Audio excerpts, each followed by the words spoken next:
Hello everyone. दोस्तों, आप सभी का स्वागत है एक बार फिर से। और ज्योमेट्री के प्रीवियस ईयर क्वेश्चंस की श्रेणी में आज कुछ और एक अच्छे क्वेश्चंस लेकर आया हूँ। थोड़ा सा तुम लोगों को इसमें कुछ सीखने को भी, लर्निंग भी मिलेगी। ठीक है, तो चलो स्टार्ट करते हैं। पहले क्वेश्चन से, बहुत सिंपल सा क्वेश्चन है, देख लो क्या कह रहा है। In the given figure O is the centre of circle and Q O R, ये सेंटर दे रखा है हमको। क्यू ओ आर 50 डिग्री दे रखा है, ये 50 डिग्री दे रखा है हमको।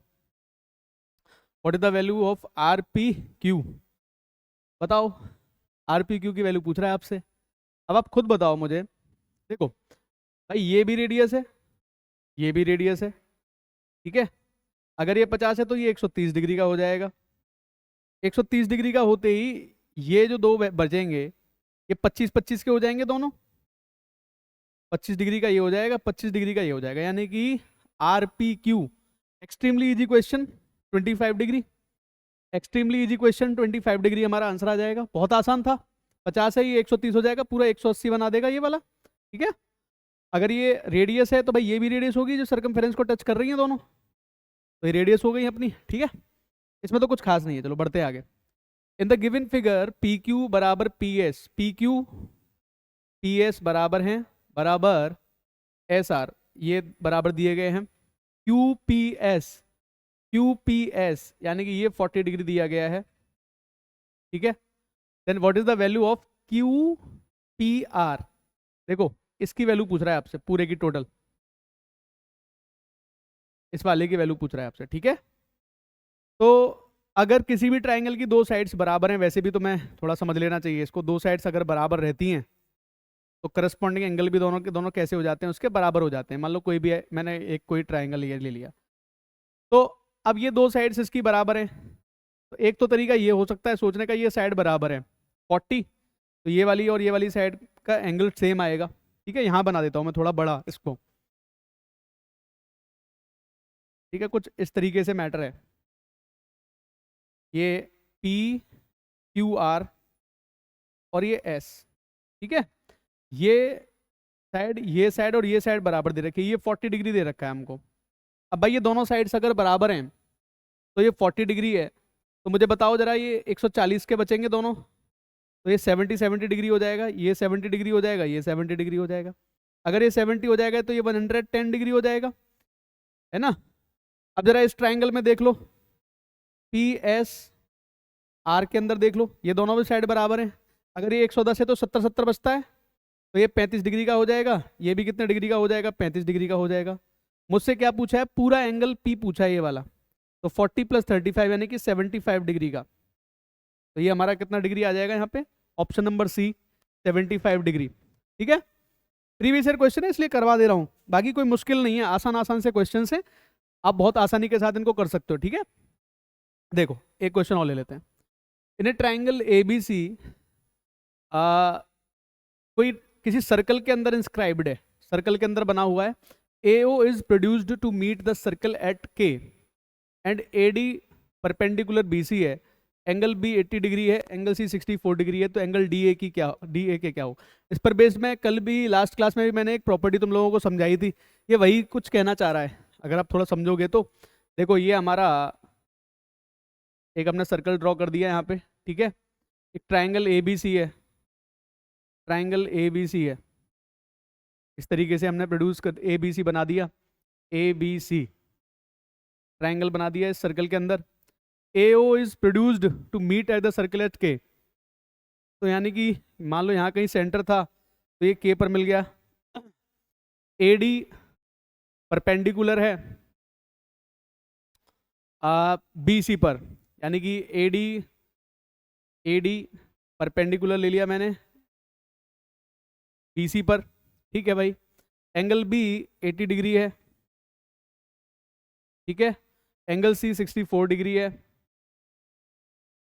हमें एंगल DAK इसके बारे में पूछा जा रहा है, एंगल DAK कितना होगा। ठीक है, एंगल DAK के बारे में पूछा जा रहा है। तो देखो, अगर ये 90 डिग्री है तो ये भी निकल जाएगा बहुत इजीली। ये 90 64 है तो ये 26 डिग्री का रह जाएगा इधर। ये 90 है, अगर इधर मैं 90 देखूं, इसको 90 डिग्री पे है।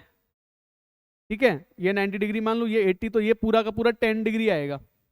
अब ये 10 डिग्री से तो कम ही आना है, 10 डिग्री से तो कम ही आना है, तो मेरा आंसर तो देखो इसमें 8 डिग्री बनने वाला है। ठीक है भाई खुद सोच लो, 80 है और 64 है, यानी कि ये ऑलरेडी 144 तो है ही है, तो यानी कि 36 डिग्री बच रहा है ऊपर, उसमें भी ये 90 64 है तो 26 बच रहा है। तो ये ऑलरेडी बस मेरे पास कितना 10 डिग्री पूरा बच रहा है, उसमें से भी कुछ निकल जाएगा, तो ये वाला बचेगा, तो मेरा आंसर तो कितना 8 डिग्री आना चाहिए। सॉल्व करने का तो ये भी हो गया एक, है ना। बाकी अगर ये यहां से तुम इसको देखोगे, अगर कॉर्ड की प्रॉपर्टी भी, अगर कॉर्ड की प्रॉपर्टी से अगर इसको करने की कोशिश करोगे, जैसे फिर डायमीटर बन गया, तो इस तरीके से खींच देता हूं मैं इसको, ये 10 डिग्री हो जाएगा यहाँ पे। ठीक है, डायमीटर बनाना चाहो तो डायमीटर बन जाएगा इस तरीके से। ठीक है, ये वाली ये वाली कॉर्ड बना रही है, यहाँ पर एंगल बना रही है। ठीक है, और ये वाली का ये वाली यहाँ 64 बना रही है, यहाँ 64 बन जाएगा। इस वाली की बात कर रहा हूँ मैं, बाकी देखो आंसर तो आ चुका, बस मैं समझाने के लिए थोड़ा सा इस वाली की बात कर रहा हूँ। ये यहाँ पर 64 बना रही है, 64, यहाँ 64 है, यहाँ 90 है, 64 और 90 हो जाएगा, तो ये पूरा फिर 26 बचेगा। इस तरीके से चलता है ये, है ना। तो डिपेंड करता है कि हम सोचते क्या है। ठीक है, तो हमारा आंसर तो वैसे सीधा 8 डिग्री दिखाई दे रहा है इसके अंदर, मेरे को लगता नहीं कुछ ज़्यादा सोचने की ज़रूरत है तुमको, क्योंकि अगर ये 80 और 64 है तो डेफिनेटली 36 डिग्री बच रहा है ऊपर अपने पास। और अगर ये 90 डिग्री बताई दिया है इन लोगों ने तो ये इस तरीके से बन सकता है। ठीक है, क्योंकि ये दोनों के दोनों जो ट्राइंगल बनते हैं, ये सिमिलर ट्राइंगल बनते हैं। मैंने आप लोगों को एक क्वेश्चन भी करवाया था इस तरीके का, दोनों के दोनों जो ट्राइंगल बनेंगे, कैसे ट्राइंगल बनेंगे, वो सिमिलर ट्राइंगल बनेंगे। तो ए बी सी है, ए ओ के पर मिला दिया, ये हमारा है। अब ए डी परपेंडिकुलर डाल दिया, 90 डिग्री डाल दिया बी सी के ऊपर, ये भी ठीक है। अब ये 64 है, ये इतना है, तो ये कितना बन गया। अब देखो इसमें एक पॉसिबिलिटी ये हो सकती है कि अगर मैं इसको इस तरीके से बनाऊं, अगर मैं परपेंडिकुलर को तो यहां पे डाल दूं, ठीक है, और सेंटर को मैं यहां पे ले जाऊं, ए, ये ओ मान लेते हैं, ये के मान लेते हैं, ठीक है, ये बी है, ये सी है। ठीक है, अब यहां थोड़ा सा इस एंगल की बात हो रही है। ठीक है, अगर ये 90 डिग्री होगा यहाँ पे, ठीक है, और ये 80 डिग्री होगा यहाँ पे, तो भाई ये डेफिनेटली 10 डिग्री रह जाएगा यहाँ। ठीक है, चाहो तो तुम इसको इस तरीके से मिला सकते हो, तो ये भी 90 डिग्री वाला कॉन्सेप्ट बन के तुम्हारे सामने आ जाएगा। ये 80 डिग्री है, 64 डिग्री है, तो ये पूरा का पूरा जो बच रहा है अब यहाँ पे इधर की साइड में, ये 26 डिग्री बच रहा है, ये 26 डिग्री बच रहा है अब तुम्हारे सामने। ठीक है, तो दो पॉसिबिलिटी बन सकती हैं ऐसे में, इसीलिए मैं बार बार इसको रिपीट करके तुमको समझा रहा हूं।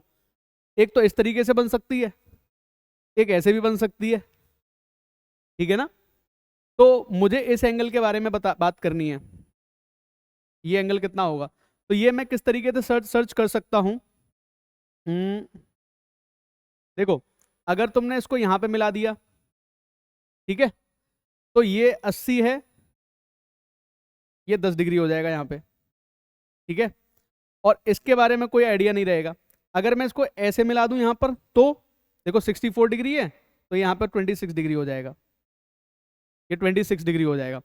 ये यहाँ से 64 बना रही है, तो यहाँ पर भी कितनी बना देगी, ये 64 डिग्री बना देगी यहाँ पर। ठीक है, अगर ये यहाँ पे 64 डिग्री बनाती है, तो ये 64 है, ये 90 10 है, तो ये 16 डिग्री हो जाएगा यहाँ पे, ये यहाँ पर 16 डिग्री हो जाएगा। तो बात समझ में आ रही है, दोनों फिगर से अलग अलग आंसर आएंगे, दोनों फिगर से अलग अलग आंसर आएंगे इसके, इसीलिए मैं बार बार रिपीट करके बता रहा हूं। तुम्हें अगर ऐसे बनाओगे तो 16 डिग्री आंसर बन जाएगा इसका, ऐसे देखोगे तो बस भाई, अगर मैंने इस तरीके से बना लिया तो फिर तो 10 से छोटा ही होना है, फिर 8 डिग्री आंसर आ गया, फिर तो सोचना ही नहीं है कुछ, सॉल्व ही हो गया यहाँ पे। लेकिन अगर इस तरीके से बनेगा तो यहाँ पर मेरा आंसर कितना बनेगा, 16 डिग्री। कि देखो ये कॉर्ड जो है यहाँ पर 64 बनाएगी, तो यही कॉर्ड जो है यहाँ पर भी 64 बना देगी, और ये 90 डिग्री है। अगर ये 90 डिग्री हो गया यहाँ पे और ये 64 डिग्री हो गया यहाँ पे, तो फिर तो भाई यहाँ पर ये 10 डिग्री था ही पहले से, तो 10 80 और ये 100 164 हो जाएगा ये, तो 16 डिग्री बचेगा। ठीक है, चलो। In triangle ABC AD is a median and P is a point on AD। देखो एक ट्राइंगल मैंने बना लिया ABC, AD is a median, AD एक मीडियन है, AD एक मीडियन है, ठीक है, इसको दो बराबर हिस्सों में बांटेगी, और P is a point on AD such that AP और PD 3 और 4 के रेशो में, P को पॉइंट को मैंने यहाँ कहीं मान लिया, ये 3 और 4 के रेशो में बांटना है भाई हमको, ठीक है। Then area of triangle BPD, BPD ये वाला, तो ट्राइंगल ABC, ABC और BPD का एरिया, बहुत आसान क्वेश्चन है। एक छोटा सा पॉइंट ध्यान में रखना है तुम लोगों को, कोई भी अगर ट्राइंगल मैं लेता हूँ, अगर मैं इसकी वर्टेक्स से कोई लाइन खींचता हूँ, मान लो इसको 1 और 2 के रेशो में डिवाइड कर रही है, तो इस एरिया को भी ये 1 और 2 के रेशो में डिवाइड करेगी। मतलब अगर मान लो ये मैंने ट्राइंगल बनाया और ये लाइन मैंने खींची, ये 5 और 3 के रेशो में इसको डिवाइड कर रहा है, वर्टेक्स से खींचना है ना, तो ये भी इसको 5 और 3 के रेशो में डिवाइड कर देगी, 5 और 3 के रेशो में इसको डिवाइड कर देगी, ठीक है। तो अगर मैं बात करूं मीडियन की, तो मीडियन क्या करती है काम, मीडियन एक काम ऐसा करती है कि दो बराबर हिस्सों में बांट देती है ना इसको, तो 1:1 में जाता है, तो एरिया भी इक्वल बढ़ जाता है हमारे ट्राइंगल का, ट्राइंगल का एरिया भी इक्वल बढ़ जाता है। और दूसरा, अब ये पॉइंट है, यहां से ये खींचा मैंने वर्टेक्स से, मान लो ट्राइंगल में इसकी बात कर रहा हूं इस वाले की, तो ये 3 और 4 में बांट देगा ना इसको, तो भाई ये 3 और 4 7 है, तो इधर वाले का भी एरिया कितना आएगा, 7 आएगा। मुझसे क्या पूछ रहा है, BPD, area of triangle BPD पूछ रहा है हमसे, divide by area of triangle, क्या दिया है दूसरा, ABC,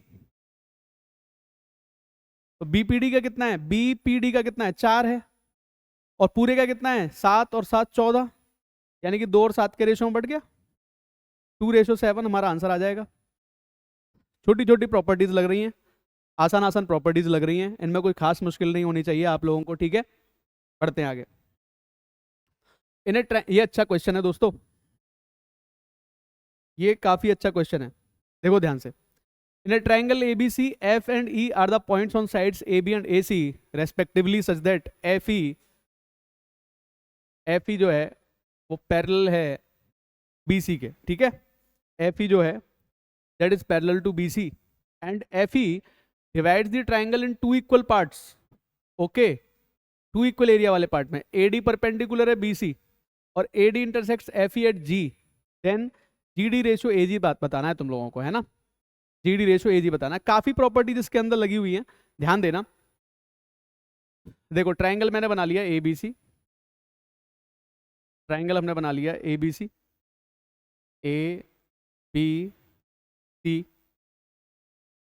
F and E are the points on sides AB such that FE, यहां कहीं मान लेता हूं मैं F और E, ठीक है, ये मिला दिया मैंने,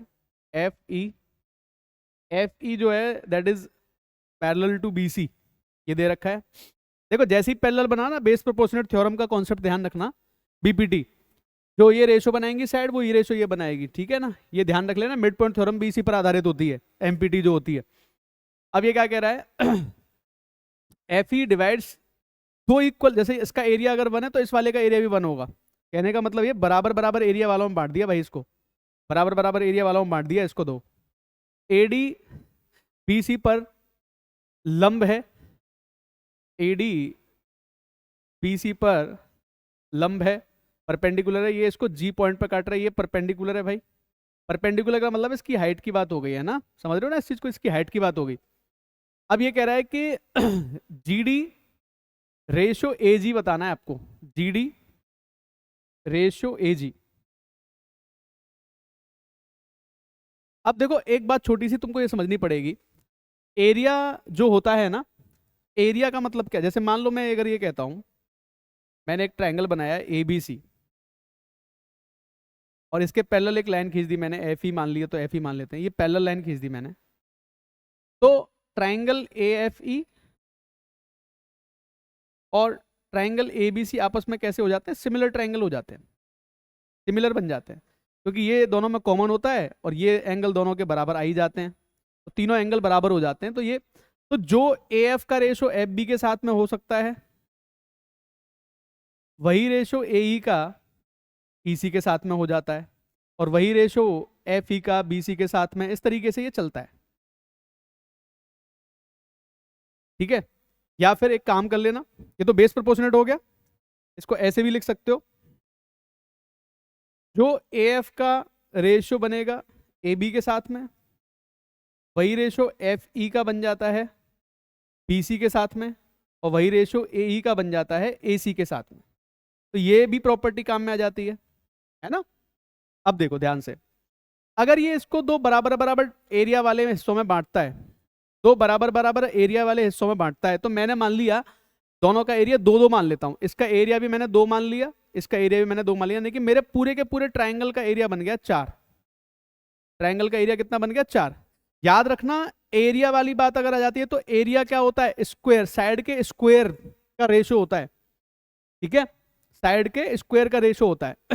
अब अगर ये बराबर बराबर, देखो ये वाला जो एरिया है और ये वाला जो एरिया है ये बराबर बराबर है, लेकिन मुझे एक बात जरूर पता लग गई यहां से कि एरिया ऑफ, यहां लिख देता हूं, area of triangle A F ई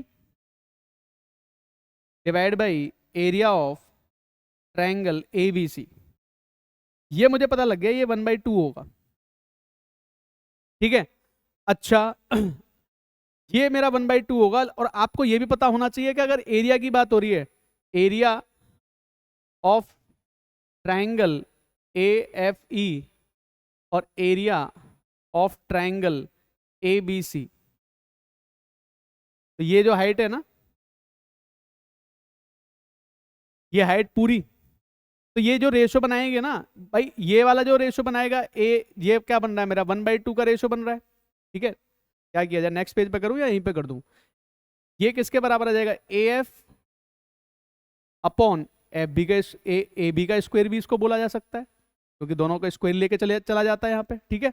उसी प्रकार से मैं क्या बोल सकता हूं, ए जी अपॉन ए डी, इसका स्क्वायर भी ले सकता हूं मैं इसको, क्योंकि ये तो परपेंडिकुलर है ना।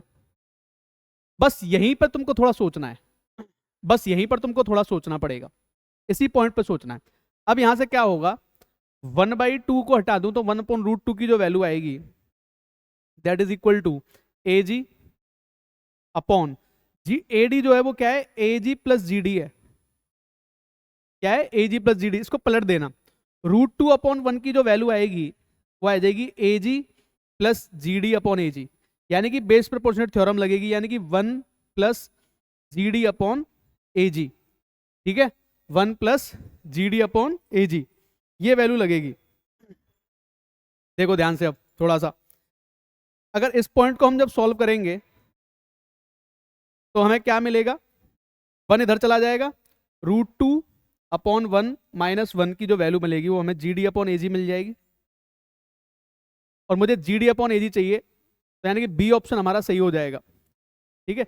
मैंने देखो इतना टाइम तुम्हें समझाने के लिए लिया है, सारा का सारा मैंने इतना टाइम सिर्फ तुम्हें समझाने के लिए लिया है ना, सिमिलरिटी का कॉन्सेप्ट लगाया है मैंने। अगर नई बात समझ में आई तो थोड़ा सा मैं तुमको बता देता हूं, अगर दो ट्राइंगल सिमिलर होते हैं, ये ट्राइंगल मैंने मान लिया ए बी सी, और ये ट्राइंगल मैंने मान लिया ट्राइंगल डी ई एफ,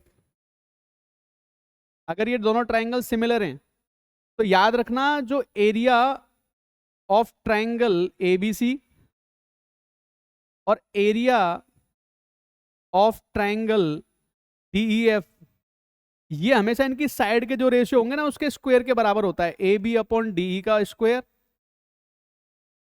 ठीक है, A C upon D F का होल स्क्वायर, ठीक है, और B C upon E F का होल स्क्वायर, ये इसके बराबर होंगे। आ रही है बात समझ में, इसी चीज को मैंने यूज किया है यहाँ पे। जब मुझे पता लग गया ये सिमिलर है तो मैंने यहाँ पे लगा दिया फिर इसको, और इस वैल्यू को जैसे मुझे मिला यहाँ से मेरा आंसर मुझे मिल गया, इसको बस मैंने पलट दिया तो ए जी से ए जी 1 हो जाएगा, जी डी अपॉन ए जी हो जाएगा, तो √2 - 1/1 हमारा आंसर आ जाएगा, ठीक है, √2 - 1/1 हमारा आंसर हो जाएगा, ठीक है। बढ़े आगे, देखो एक क्वेश्चन और ले लेते हैं, क्या कह रहा है देखो, a circle is inscribed in a triangle A B C, it touches the sides AB, BC and AC at the points RP and Q respectively. If AQ 4.5 cm, PC 5.5 cm and B R 6 centimetre, then the perimeter of triangle A B C is, तो A B सी का triangle कितना का perimeter कितना होगा? बहुत आसान question होता है, थोड़ा सा ध्यान देना। एक मैंने बना लिया ट्राइंगल, ठीक है, ए बी सी, आगे से तुम सीधा लिख लेना इस चीज को। अब ये जो सर्कल टच करेगा ना इसकी साइड्स को, इस तरीके से टच करेगा, ठीक है, ये ए बी को आर पर, ठीक है, बी सी को पी पर, और इसको क्यू पे टच कर रहा है, ठीक है। ए क्यू हमें कितना दे रखा है, देखो जरा 4.5 दे रखा है ए क्यू, ठीक है। पी सी हमें कितना दे रखा है, 5.5 दे रखा है, और बी आर हमें कितना दे रखा है, 6 सेंटीमीटर दे रखा है। तो याद रखने वाली बात क्या है कि इसका ऐड करके दुगना करना है, बस इनको दुगना करना है ऐड करके, यानी कि 4.5 प्लस 5.5 प्लस 6, तो 10 से 16 दूनी 32 सेंटीमीटर हमारा आ जाएगा। आंसर तो सीधा यही आ जाएगा। आ कैसे रहा है इसको मैं बता देता हूँ भाई, ये टेंजेंट की प्रॉपर्टी लग गई, ये साइड इसके बराबर हो जाएगी तो ये 4.5 हो जाएगा, ये साइड इसके बराबर हो जाएगी तो ये 6 सेंटीमीटर हो जाएगा, ये साइड इसके बराबर हो जाएगी तो ये 5.5 सेंटीमीटर हो जाएगा। अब क्या पेरीमीटर के लिए क्या करोगे, सबको ऐड कर देना साइड्स को, तो हमारा 32 सेंटीमीटर आंसर आ जाएगा इसका। बहुत आसान होता है। तो देखो थोड़े सही क्वेश्चंस मैंने कराने की कोशिश की है बच्चों, थोड़ा सा मेरी बातों को ध्यान, इस कॉन्सेप्ट को एक बार फिर से देखना जो मैंने समझाने की कोशिश की है तुम लोगों को, ठीक है। उम्मीद है कि बातें तुमको समझ में आई होंगी। तो इसी तरह अपना प्यार बनाए रखो। Thank you.